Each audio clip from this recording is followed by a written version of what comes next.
നമ്മുടെ മുമ്പിൽ ഒരു വഴിയേ ഉള്ളൂ. പോലീസിന്റെ വേഷം കെട്ടാതെ അവർ ചെയ്യേണ്ട ജോലി നമ്മളാലാവുന്ന വിധത്തിൽ നമ്മൾ തന്നെ ചെയ്യുക. പോലീസുകാരുടെ കയ്യിൽ ലാത്തിയും തോക്കും ഒക്കെ ഉണ്ട്. അതിനു പകരം നമ്മൾ ഉപയോഗിക്കേണ്ട ആയുധം നമ്മുടെ ബുദ്ധിയും സഹനശക്തിയുമായിരിക്കണം. ഞാൻ കോയമ്പത്തൂരിൽ വെച്ച് പരിചയപ്പെട്ട DIG രാമലിംഗമാണ് ഇക്കാര്യത്തിൽ എനിക്ക് ഉപദേശം തന്നത്.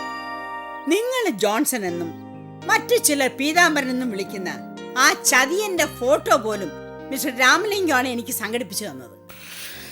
ഇനി ഞാൻ എന്താ ചെയ്യേണ്ടതെന്ന് വല്യമ്മായി പറഞ്ഞാൽ മതി. ആ കള്ളനെ പിടികൂടാനുള്ള ശ്രമത്തിൽ ജീവൻ പോയാലും എനിക്ക് വിഷമമില്ല. ഇങ്ങനെയൊന്നും പറയരുത് സുനിലെ. മരിക്കേണ്ടത് ജോൺസനാണ്. അവൻ ലളിത എന്ത് ചെയ്തു എന്നാ നമുക്കറിയേണ്ടത്. മിക്കവാറും കൊന്നുകാണും. അങ്ങനെയൊന്നും തീർത്തു പറയണ്ട. അവൾ ഏതോ അജ്ഞാത സ്ഥലത്ത് ഉണ്ടായിരിക്കാനാ സാധ്യത. ആദ്യം രാജഗോപാൽ, പിന്നെ പരമേശ്വരൻ. ഇനി പരമേശ്വരൻ തന്ന ആ പഴയ മേൽവിലാസത്തിലേക്ക്. പരമേശ്വരനെ പരിചയപ്പെടുമ്പം ജോൺസൺ എന്ന പേര് അവൻ സ്വീകരിച്ചിരുന്നില്ല. ആ സ്ഥലത്ത് അവൻ അറിയപ്പെട്ടത് പീതാംബരൻ എന്ന പേരിലാണ്. ജോയ് എന്നാണ് അവൻ്റെ യഥാർത്ഥ പേരെന്നാണ് വിശ്വാസം. സത്യം അവന് മാത്രമേ അറിയാവൂ. ഇങ്ങനെ ഭീകരനായ ഒരു കള്ളന്റെ വലയിലാണല്ലോ ലളിത പോയി വീണത്.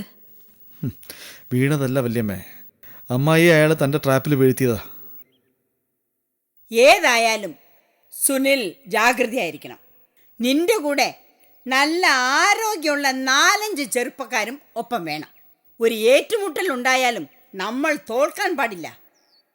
ഇപ്പോൾ നമ്മൾ ചെയ്യാൻ പോകുന്ന കാര്യങ്ങളെല്ലാം നിഷ്ഫലമാകും അമ്മായി അയാൾ കൊന്നിട്ടുണ്ടെങ്കിൽ. എങ്ങനെ നിഷ്ഫലമാവും? അവനെ പിടിച്ച് പോലീസിൽ ഏൽപ്പിച്ചാൽ അത് നമ്മുടെ പ്രതികാരമല്ലേ?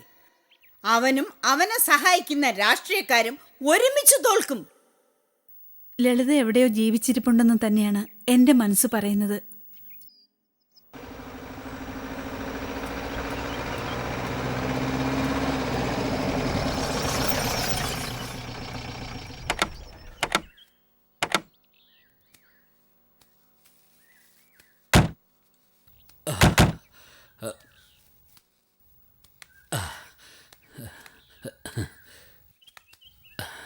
എനിക്ക് ബന്ധമുണ്ടായിരുന്ന കാലത്ത് അതാ വലിയ വീട്ടിലാണ് പീതാംബരം വാടകയ്ക്ക് താമസിച്ചിരുന്നത്.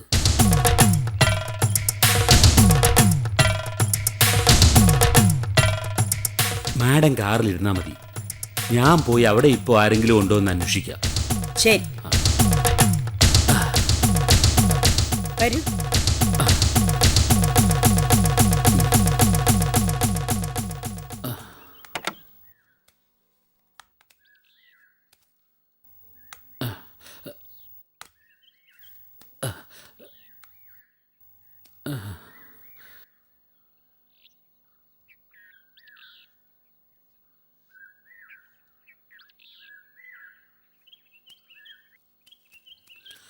അല്ല, ഒന്ന് നിൽക്കണേ.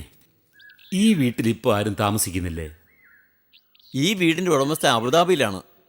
1 വർഷത്തിലധികമായി ഇത് പൂട്ടിക്കിടക്കുക. ഓ, അല്ല, ഈ വീട് വാടകയ്ക്ക് എടുക്കണമെങ്കിൽ ആരെ സമീപിക്കണം? വീടിനി ആർക്കും വാടകയ്ക്ക് കൊടുക്കുന്നില്ലെന്നാണ് കേട്ടത്. നേരത്തെ ഇവിടെ വാടകയ്ക്ക് താമസിച്ചിരുന്ന ആള് വാടക കൊടുക്കാതെ ഫാനും ലൈറ്റ് ഫിറ്റിങ്സും വരെ ഇളക്കിയെടുത്ത് സ്ഥലം വിട്ടു. അല്ല, പീതാംബരൻ എന്നൊരാൾ ഇവിടെ താമസിച്ചിരുന്നോ? ദാ ഈ ഫോട്ടോയിൽ കാണുന്ന ആൾ? ഇല്ല. എന്തോ ഞങ്ങൾക്കറിയില്ല. അറിയില്ല. അറിയില്ല.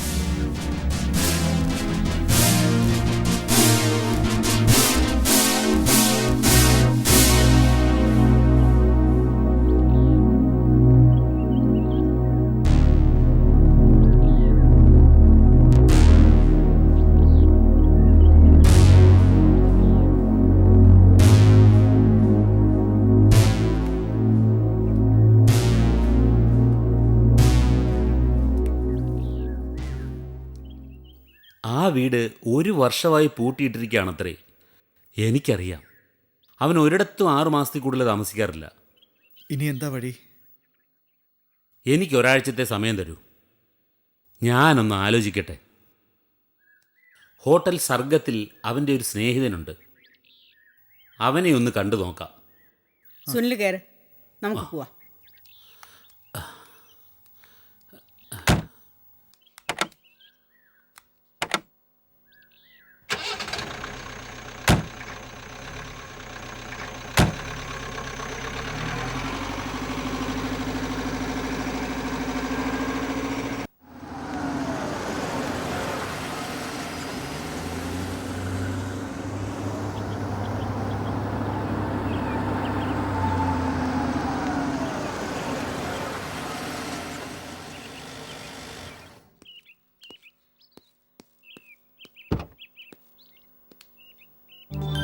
Good evening. Good evening. Flight അല്പം ലേറ്റ് ആയിപ്പോയി. Did you get any more orders? ഇപ്പോ വരുന്ന ഓർഡേഴ്സ് അനുസരിച്ച് സപ്ലൈ ചെയ്യാൻ കഴിയുമോ എന്നാണ് എന്റെ പേടി. തളർച്ചയെ പോലെ തന്നെ വളർച്ചയും ഒരു തരത്തിൽ വേദന തന്നെയാണ്. പക്ഷേ വളർച്ചയുടെ വേദനയ്ക്ക് കയ്പല്ല, മധുരമാണ്. ആ. Good evening Chinmay. Good evening. ഒന്ന് നിൽക്കൂ. എന്റെ ചോദ്യത്തിന് ഉത്തരം തന്നിട്ട് പോവൂ. ഒരാഴ്ചത്തെ അവധിയെന്ന് പറഞ്ഞല്ലേ നിങ്ങൾ ഇവിടുന്ന് പോയത്?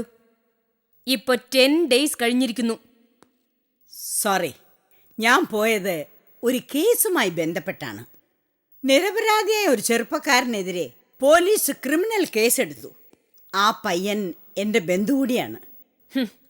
കേസ് എടുത്തതേ ഉള്ളോ അതോ കോടതി അവനെ പണിഷ് ചെയ്ത് കഴിഞ്ഞോ? ഇല്ല, പണിഷ്മെന്റ് ഒഴിവാക്കാനും യഥാർത്ഥ കുറ്റവാളിയെ പിടികൂടാനുമാണ് ഞാൻ പോയത്. ഈ വീട്ടിലുണ്ട് കുറ്റം ചെയ്യാതെ ശിക്ഷിക്കപ്പെടുന്ന ഒരു നിരപരാധി. നിങ്ങൾ അത് കാണാത്തതെന്ത്? നമുക്ക് ആ വിഷയം പിന്നീട് സംസാരിക്കാം. തീർച്ചയായും നീതി നടപ്പാക്കാൻ എന്നാലാവുന്നത് ഞാൻ ചെയ്യാം. No, you cannot. ശിക്ഷിക്കപ്പെടുന്നതിന് മുൻപ് നിങ്ങളുടെ ഏതോ ബന്ധുവിനെ രക്ഷിക്കാനല്ലേ നിങ്ങൾ പോയത്? ശിക്ഷിക്കപ്പെട്ട് ജയിലിൽ അടയ്ക്കപ്പെട്ട ഒരാളെ നിങ്ങൾ എങ്ങനെ രക്ഷിക്കും? ആരാണ് അയാൾ? ഈ വീട്ടിൽ നിങ്ങൾ രണ്ടുപേരല്ലേ ഉള്ളൂ. ആരാണ് ശിക്ഷിക്കപ്പെട്ട് ജയിലിൽ കഴിയുന്ന ആൾ? ഞാൻ തന്നെ, ചിന്മയി ജയചന്ദ്രൻ. ഈ വീട്ടിലേക്ക് കാലെടുത്തു വെച്ചപ്പോ എന്താണ് നിങ്ങൾ പറഞ്ഞത്? ബ്യൂട്ടിഫുൾ ഹൗസ് എന്ന്. നിങ്ങളുടെ ഭാഷയിൽ പറഞ്ഞാൽ ചെറിയ വലിയ വീട്.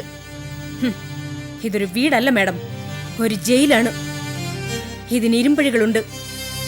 അത് നിങ്ങൾക്ക് കാണാൻ കഴിയില്ലെന്ന് മാത്രം, പക്ഷെ ഞാനത് കാണുന്നുണ്ട്. ഈ അഴികൾ ഭേദിച്ചു പുറത്തു വരാൻ ഞാൻ അലറി വിളിക്കുന്നു. പക്ഷെ എന്റെ വിളി പുറത്തേക്ക് വരാതെ ഉള്ളിൽ തന്നെ അമർന്നു പോകുന്നു. കാർമേഘങ്ങൾ തിങ്ങി നിറഞ്ഞിട്ടും പെയ്യാൻ അനുവദിക്കാത്ത ആകാശം കണ്ടിട്ടുണ്ടോ? എന്തൊരു വീർപ്പുമുട്ടലായിരിക്കും അപ്പോഴാ മേഘങ്ങൾ അനുഭവിക്കുന്നത്. Chinmay, please come to your senses. Chinmayi, നീ എതിർത്താലും ഇനി നിന്നെ ഞാൻ മോളേനെ വിളിക്കൂ. ഞാനിവിടെ വന്നത് നിന്നെ സ്വതന്ത്രയാക്കാനാ. അത് വഴിയെ ഞാൻ എൻ്റെ മോക്ക് ബോധ്യപ്പെടുത്തി തരാം. നീ അന്ന് പറഞ്ഞില്ലേ പ്രസവിക്കുന്ന സ്ത്രീ മാത്രമാണ് അമ്മയെന്ന്? അത് ശരിയല്ല ചിമ്മയി. പ്രസവിക്കാത്ത നല്ല അമ്മമാർ അനവധിയുണ്ട് ഈ ഭൂമിയിൽ. അമ്മേ, എനിക്കൊന്ന് പുറത്തു പോകണം. ഒരു അപ്പോയിൻമെന്റ് ഉണ്ട്. ആഹാ.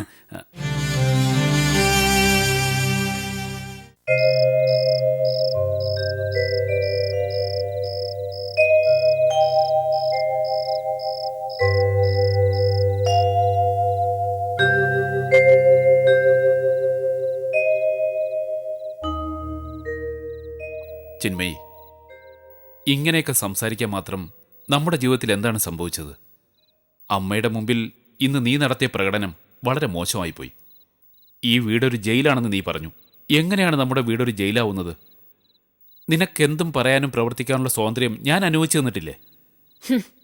അനുവദിച്ചു തന്നിട്ടില്ലേ എന്ന ചോദ്യത്തിൽ എനിക്ക് പറയാനുള്ള ഉത്തരം അടങ്ങിയിട്ടുണ്ട്.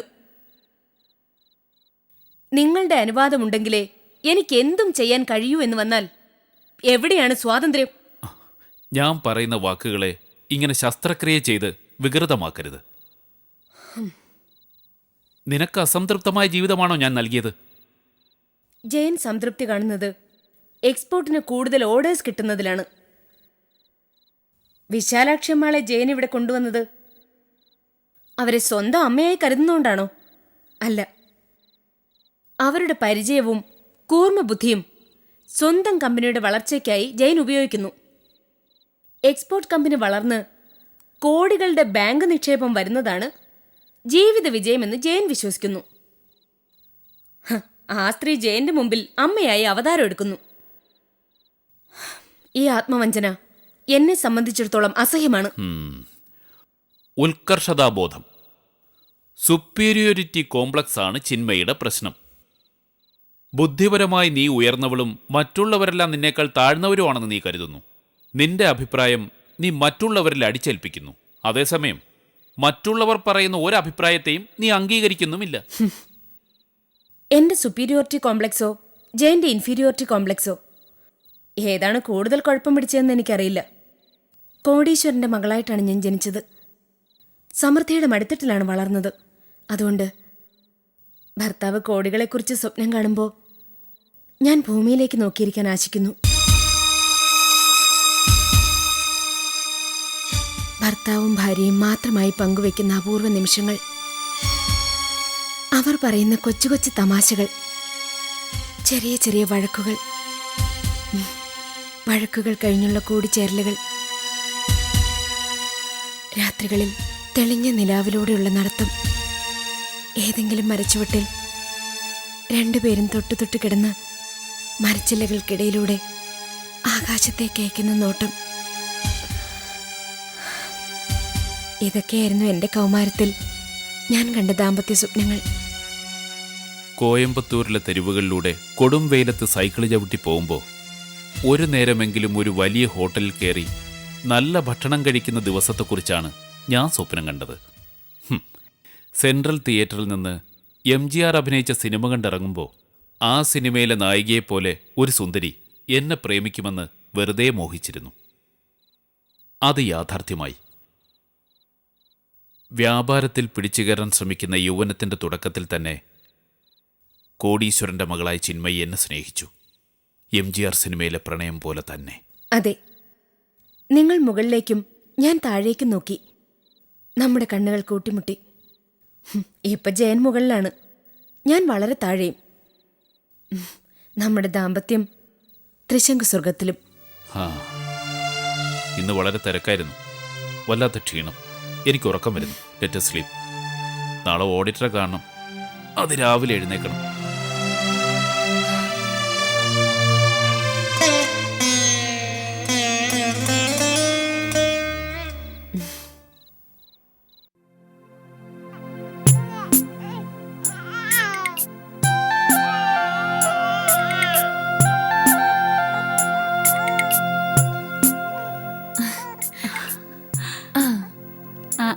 എന്ത്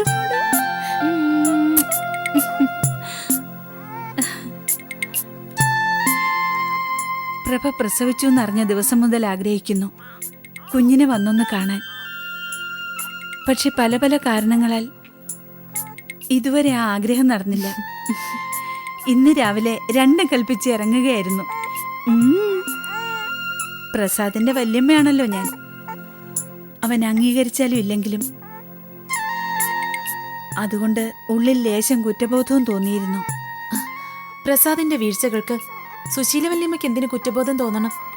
അവന്റെ ഭാവവും രീതികളും കാണുമ്പോൾ ഞാൻ വല്യേട്ടനെ ഓർത്തുപോകും. പണം പണം എന്നൊരു വിചാരം മാത്രമേ വല്യേട്ടനുണ്ടായിരുന്നുള്ളൂ. വല്യേട്ടനെ കുറ്റപ്പെടുത്താൻ ഞങ്ങൾക്കാർക്കും അവകാശമില്ല. കാരണം വല്യേട്ടൻ ആർക്കും കൊടുക്കാതെ ചേർത്ത് വച്ചതിന്റെ പങ്കുപറ്റിയല്ലേ ഞങ്ങളെല്ലാവരും ജീവിക്കുന്നത്.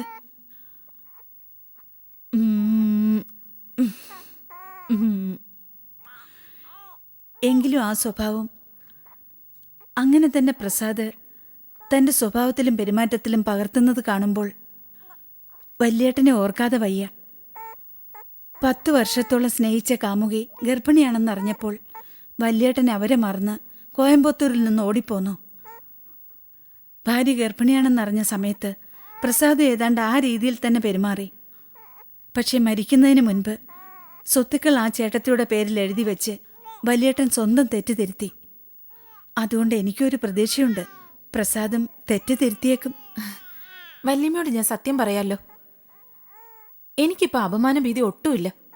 സ്വന്തം ഭർത്താവ് തന്നെ പറഞ്ഞു എന്റെ കുട്ടിയുടെ അച്ഛൻ അങ്ങേരല്ലെന്ന്. അമ്മായിയമ്മയുടെ കാര്യം പിന്നെ പറയാൻ വേണ്ട. നാട് നീളെ പരദൂഷണം പറഞ്ഞ് നടന്ന് എന്നെ നാണം കെടുത്തി. ഈടെ കൊച്ചമ്മായിയുടെ അമ്മയുടെ കൂടെ ഇവിടെ വന്നിരുന്നു കുഞ്ഞിനെ കാണാൻ. സാധാരണ അമ്മൂമ്മമാർ കൊച്ചുമക്കളെ കാണാൻ വരുന്ന രീതിയിലല്ല, ഒരു സിനിമ സ്റ്റൈലിൽ. പ്രസാദിന്റെ അമ്മ കാറിതാ ആ മുക്കിലിട്ട് കാത്തു നിന്നു. അച്ഛൻ കുളിക്കാൻ കയറിയ സമയത്ത് കൊച്ചമ്മായിയുടെ അമ്മ വീട്ടിനകത്ത് കയറി കുഞ്ഞിനെ എടുത്ത് അമ്മ വന്ന കാറിന്റെ അടുത്തേക്ക് കൊണ്ടുപോയി. കുട്ടിക്ക് പ്രസാദിന്റെ ചായ ഉണ്ടോന്ന് പരിശോധിക്കുകയായിരുന്നു അമ്മയുടെ ലക്ഷ്യം. പക്ഷെ കുളിമുറിയിൽ കുളിച്ചോണ്ട് നിന്ന അച്ഛൻ കുഞ്ഞിന്റെ കരച്ചിൽ കേട്ട് കുളി പാതിയാക്കി ഓടിച്ചെന്ന് കുട്ടിയെ പിടിച്ചു വാങ്ങി. ഭാര്യയുടെ കരണത്ത് തന്നെ കൊടുത്തു ഒരടി. ആ പ്രായം നോക്കാതെ കൊച്ചമ്മായിയുടെ അമ്മയ്ക്കും കൊടുത്തു ഒരെണ്ണം. സരോജത്തിനിപ്പോൾ ജാതകവശാൽ തല്ലുകൊള്ളുന്ന സമയമാണെന്ന് തോന്നുന്നു. നളിനിയുടെ കൂടെ രാജമ്മ ചേച്ചി താമസിപ്പിക്കാൻ പോലീസ് മുറയിലൊരു വരവ് വന്നു.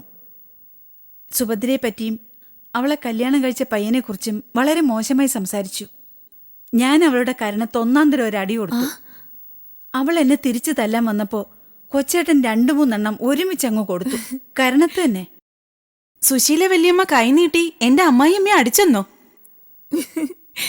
എനിക്ക് വിശ്വസിക്കാൻ പറ്റുന്നില്ല. എന്റെ തല്ല് സരോജവും പ്രതീക്ഷിച്ചില്ല. കൈയും കാലും വെട്ടും, വീടിന് തീ വയ്ക്കും എന്നൊക്കെ പറഞ്ഞിട്ടാ പോയത്. ഏതായാലും സുശീല വല്യമ്മയിൽ വന്ന മാറ്റം എനിക്കിഷ്ടപ്പെട്ടു. കാലം വരുത്തിയ മാറ്റമാ മോളെ ഇത്. എന്നെ ഇങ്ങനെ മാറ്റിയെടുത്തത് കോയമ്പത്തൂരിലെ ചേട്ടത്തിയാണ്. ആ കാലത്ത് ഞങ്ങൾ ചെയ്ത പ്രവൃത്തികളെക്കുറിച്ച് ഓർക്കുമ്പോൾ ഇന്ന് തോന്നുന്നത് ലജ്ജയാണ്. ഞാനും സുനിലും തമ്മിൽ കാണുമ്പോഴെല്ലാം ആ കാര്യങ്ങൾ പറഞ്ഞ് പശ്ചാത്തപിക്കാറുമുണ്ട്. ഇനി ഞാൻ ഇറങ്ങട്ടെ പ്രഭേ. പ്രസാദിന്റെ അച്ഛനെ കൂടി കണ്ടിട്ട് പോകാമെന്ന് വിചാരിച്ച ഞാൻ ഇതുവരെ വെയിറ്റ് ചെയ്തത്. അച്ഛൻ മാർക്കറ്റിൽ പോയതാ. സാധാരണ വരുന്ന സമയം കഴിഞ്ഞു. ഇനിയൊരു ദിവസം വരാം. പ്രഭ പ്രസാദിന്റെ അച്ഛനെ കൂട്ടി മോളെയും കൊണ്ട് അങ്ങോട്ടും വരണം. വല്ലപ്പോഴുമെങ്കിലും തകർന്നുപോയ കുടുംബശില്പത്തിന്റെ ചില ഭാഗങ്ങളെങ്കിലും നമുക്ക് ചേർത്ത് വയ്ക്കാൻ ശ്രമിക്കാം. ഞാൻ തീർച്ചയായും വരാം വല്യമ്മേ. ഇറങ്ങട്ടെ. ശരി.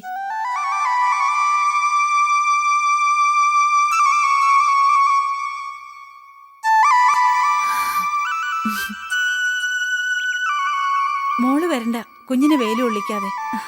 ശരി, വരട്ടെ.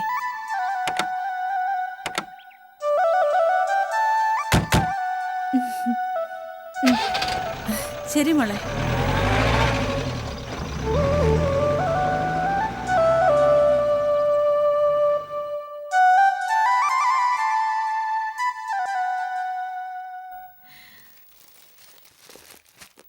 ആ അമ്മയുടെ പൊന്നുംകുടം ദാ ഇത് കണ്ടോ? മോൾക്ക് സുശീലമ്മ എന്തെല്ലാമാ കൊണ്ടുവന്നിരിക്കുന്നെന്ന്. ഉടുപ്പ്, ദാ പൗഡറ്, ടവൽ, ലോഷൻ, ഇതെല്ലാം എന്റെ പൊന്നും കുടത്തിനാ.